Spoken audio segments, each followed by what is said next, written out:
Welcome back to Pagan Crafting Magical Souls. Today, we're diving into a whimsical little DIY that's perfect for the spooky season. I've created a tiny ghost artist, a cute little spirit with brush in hand, painting the moon on canvas in a shadow box.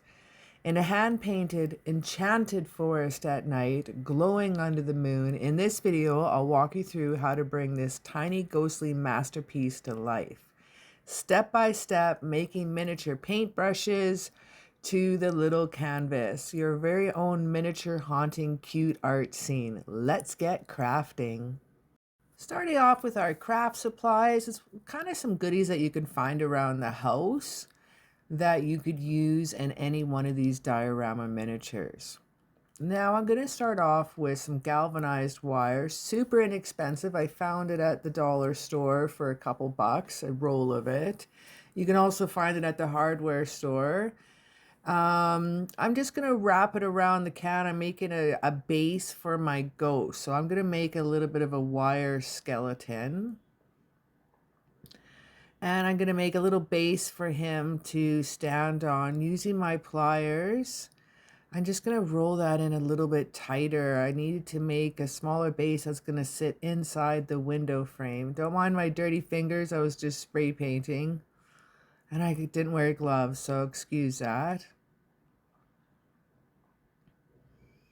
So just manipulating the wire. I'm going to be creating a little base that his little head's going to go on. And then a little arm that's going to come up that's going to be holding the paintbrush.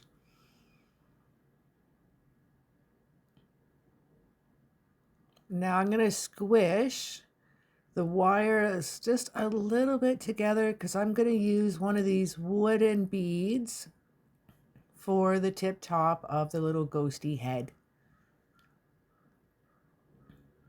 Adding some hot glue in here. This will help hold it on together while you can manipulate the wire.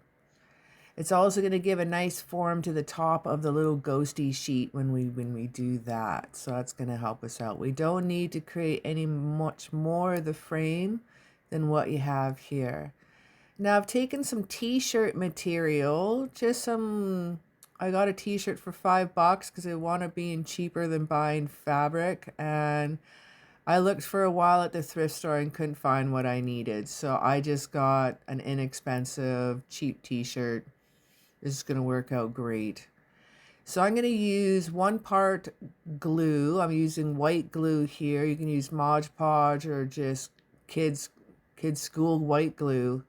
1 part, 1 part. So 1 part glue, 1 part water.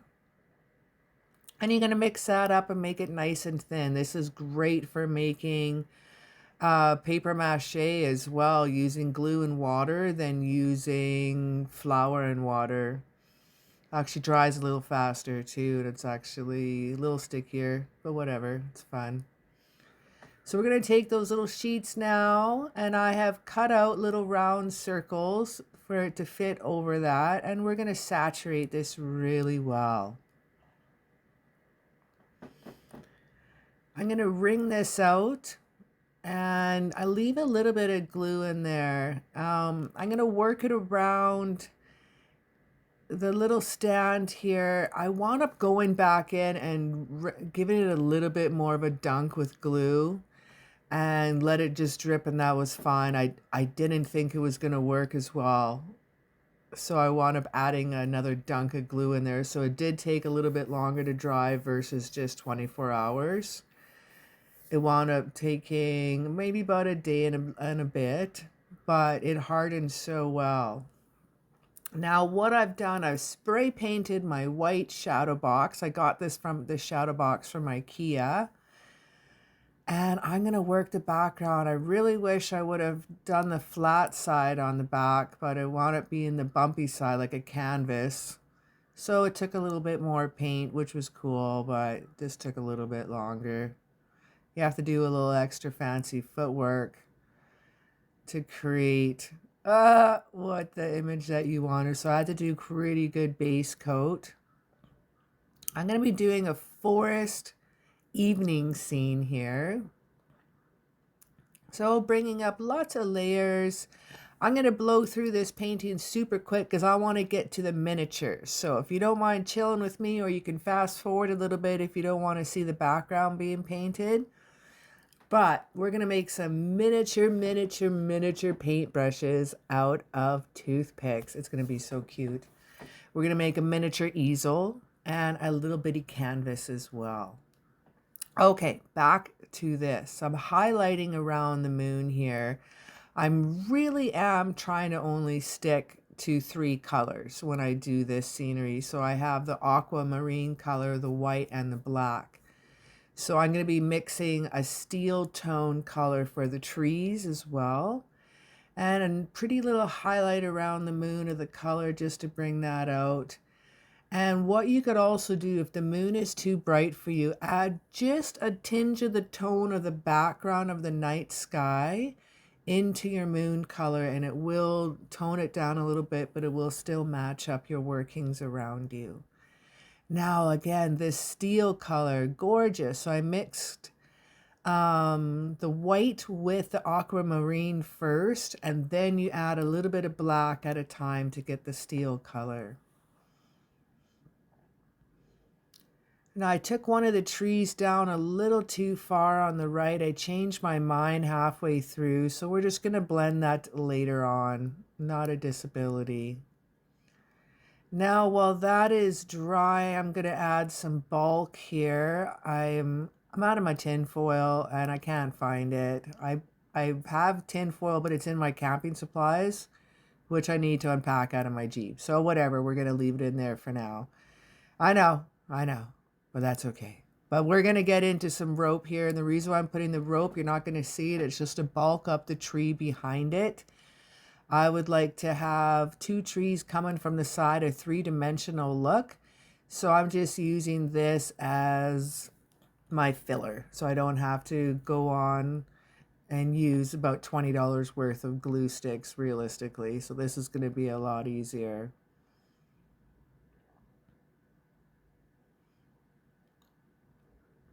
All right. I'm feeling that. Yeah. Okay.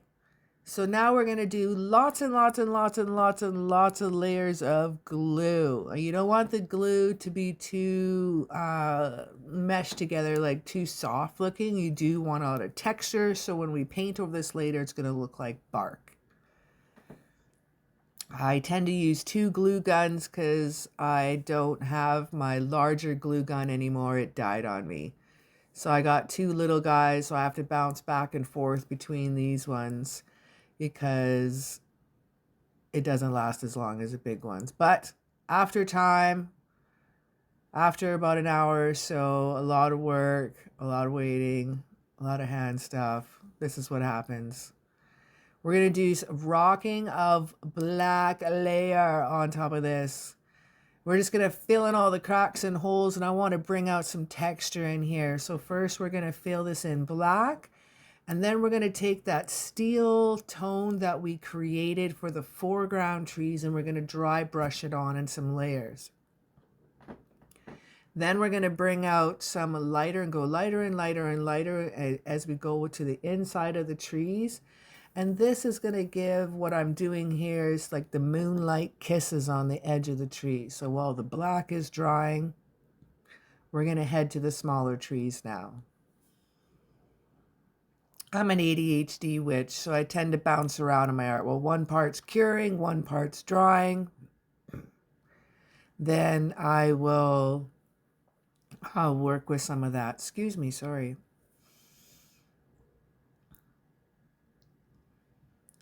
Just working out some little highlights. I extended the moon because I felt that tree kind of hit a bit of it and made the moon look a little bit square on one side. So I extended the moon out here. Now that this is dry, let's do our dry brushing of, the steel blue. Look at that. Oh, it turned out prettier than I expected it was going to be. I wasn't sure about putting the blue on here, but I'm like, I got to do it. Look at all that bark and texture. It just dropped it in. Now I feel some little highlights are needed on the tree, so I'm just giving them a quick little kisses of some of the dry brush to match up the trees in the front. And I'm going to go lighter and lighter and lighter with my dry brush. Just going to test it next to the other color, looking good. Just a slight difference. And I'm going to bring out just some kisses on the front of the tree where the moon highlights would be.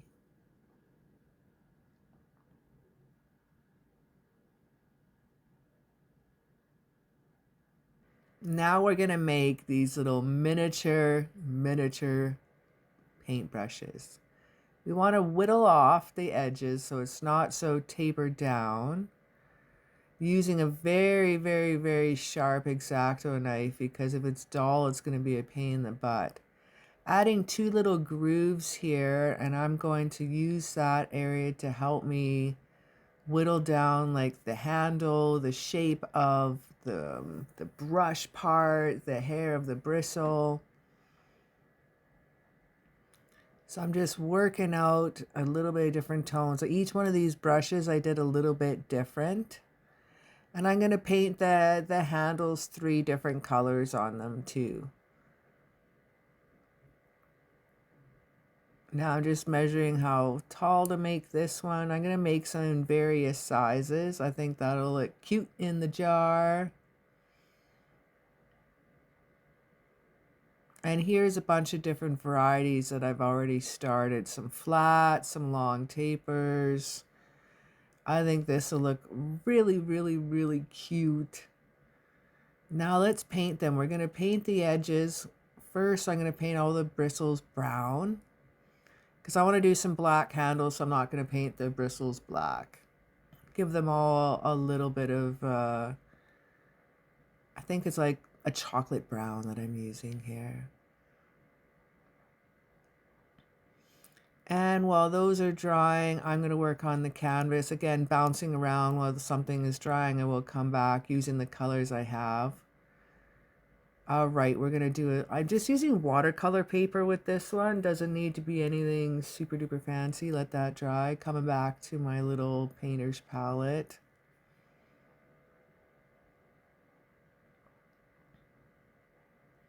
Mixing the 2 colors together is the steels. I want up adding more paint, as you saw here.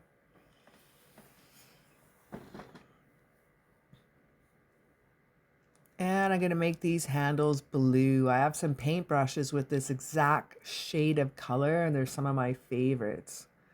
A couple shades darker, and I'm going to paint the rest of the black handles black. And these will dry extremely fast. Now that little canvas is dried, we can come back. And it doesn't need to be anything super detailed. It's just a miniature within a miniature. And little trees, the start of some of the trees. Dry for a bit now. And I went to use this Gorilla Craft glue. I thought it'd be easier to use, and this gel, and I didn't think, because how I was going to be gluing on the tin foil to the brushes. I would have probably glued all my fingers together, so I'm glad that didn't work out. I remembered this glue. This little craft gel glue is much better than using super glue on your fingers, Kara. So lucky I didn't go that far. This little craft glue is like super thick. All right. Using the craft glue, and now I'm going to be bringing in some tin foil, some little teeny tiny strips. And these are going to be the metal part on the paintbrushes.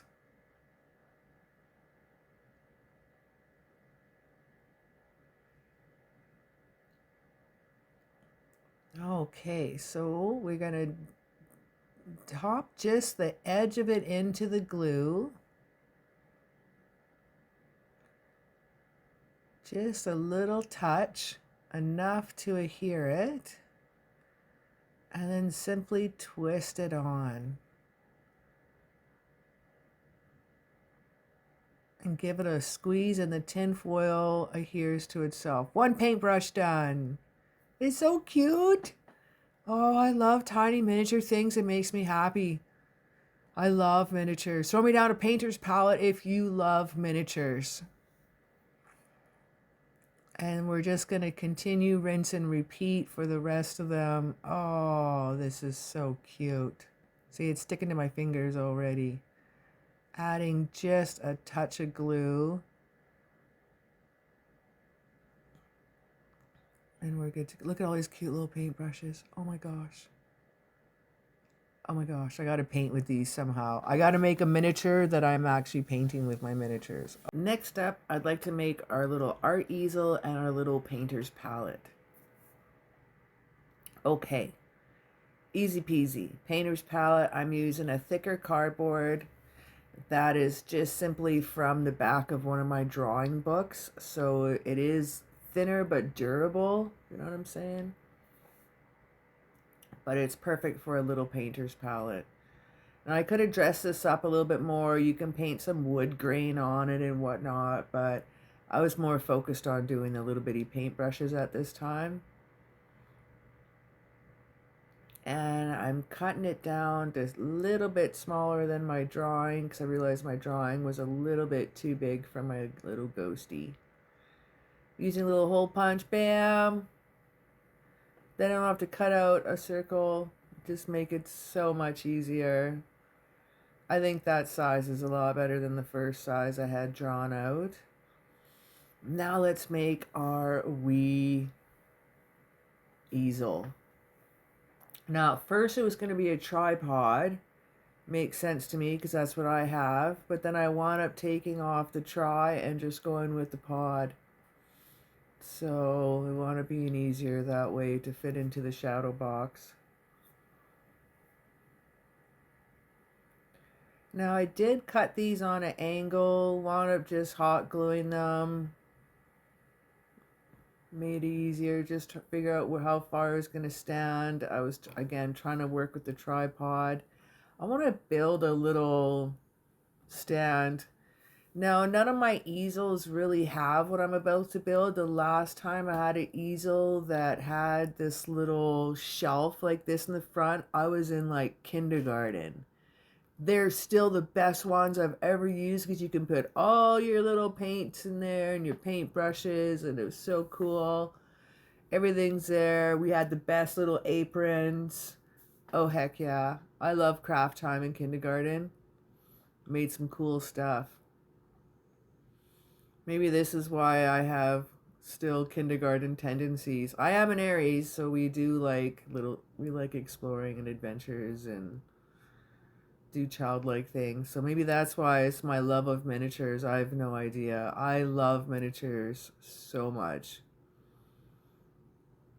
If you love miniatures, throw me down a fairy in the comments.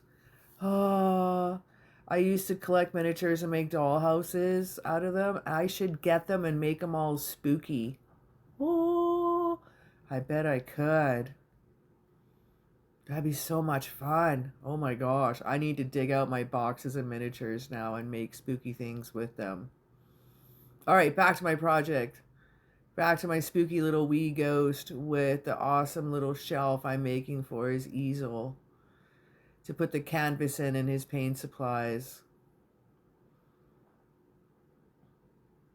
And I'm just using popsicle sticks, making it very easy, and some wire cutters. Hot gluing it all together, and I'm going to keep the wood as is. I'm not going to paint the wood any dark. I like the raw wood easel feel. I do have a metal easel, which is cool, but I still like the old school, the wood grain. I'm going to hot glue this on here, figuring out a spot. Now, it winds up not fitting my jars, which I knew in advance, but I'm going to put in the canvas into that little pocket. I think it'll look really, really cute. Oh, look at that. The best easel ever is inspired from kindergarten. Now, it's just too new. Too new. Yes, my friends. Our ghost is a messy ghost, a messy artist just like me. If I was a little ghosty spirit, I would definitely still be messy, so you know it was me. Because it's like, I can't, why would I need to be clean, and why would I need to be, yeah, I'm definitely being messy. I'm still going to get it all over my little ghost sheet. I'm still going to get it all over the floor. I'm still going to spill stuff. It's going to happen. Okay, so I'm going to dirty the edges, the tips with some gray color. I just mixed up some black and white and just doing the little bit of tips, so because his little sheet is dragged on the floor when he's been doing his haunting. So maybe in the forest a little bit too. And this is simply a dry brush. So I'm going in ever so slightly. And we're going to bring in his little eyes. I did draw a few little faces beforehand, before doing this. And I think I was going to play with the squinty eyes, like he was concentrating, but it just didn't give the right flavor. But I looked at how this little sheet fell on the little wooden bead, and it looked like a little nose, and it was perfect. So I think I'm just going to leave it as is.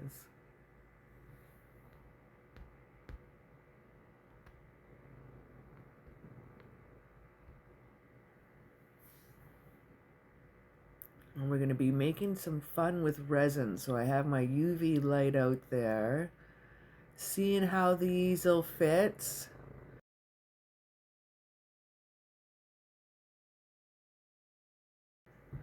And I'm going to place down his little painter's palette. I think instead of being on there, I'm going to glue it right on. So I have some of the little, I spilt some of the paint brushes out. So here I'm adding some resin, some UV resin, to make it look like some of the water has come out. But what did I do? I mixed black in with the water. Yes, I did. So instead, it looks like black on the frame, but I wanted black water, but I didn't think about the black frame, so it just looks like water now. And that's it. Our tiny ghost artist is finished. Hard at work, painting the moon. I think this little ghost has some real talent, probably better at painting crescent moons than I am. Remember, this is just 2 of 3 tiny ghost dioramas in the making, and one possible one that'll be on Patreon only. So stay tuned for the most adorable haunted mischief. If you'd like to make your own, I'd love to see your creations. Tag me on Instagram or email me. Remember, crafting is its own form of magic. Every brush stroke and every tiny detail carries your energy and intention. Until then, until that time, keep your creativity glowing and your spirit spooky. Blessed be and happy crafting.